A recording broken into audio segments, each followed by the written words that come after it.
And he's going to talk about immigration a lot tonight, even when it's not the subject that is being raised. And I'm going to actually do something really unusual, and I'm going to invite you to attend one of Donald Trump's rallies, because it's a really interesting thing to watch. And what you will also notice is that people start leaving his rallies early out of exhaustion and boredom. And I will tell you, the one thing you will not hear him talk about is you.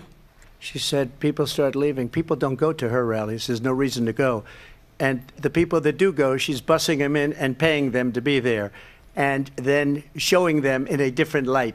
So she can't talk about that. People don't leave my rallies. We have the biggest rallies, the most incredible rallies in the history of politics. What they have done to our country by allowing these millions and millions of people to come into our country, and look at what's happening to the towns all over the United States. In Springfield, they're eating the dogs, the people that came in. They're eating the cats. They're eating the pets of the people that live there.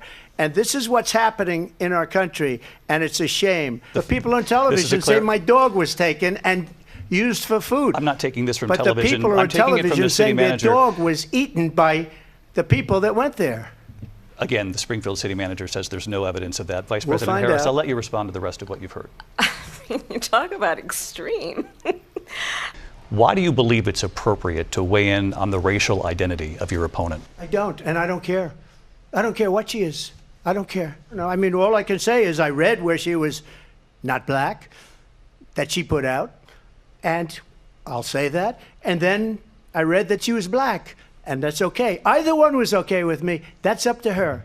I mean, honestly, I think it's a tragedy that we have someone who wants to be president who has consistently, over the course of his career, attempted to use race to divide the American people.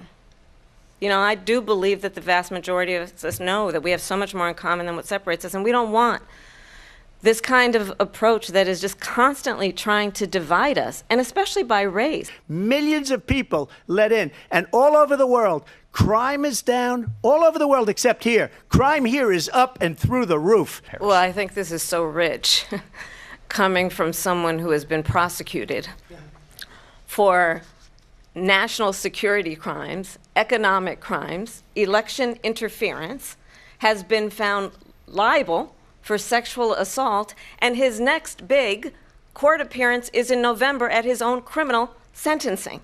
She was big on defund the police. In Minnesota, she went out, wait a minute, I'm talking now, if you don't mind, please. Does that sound familiar?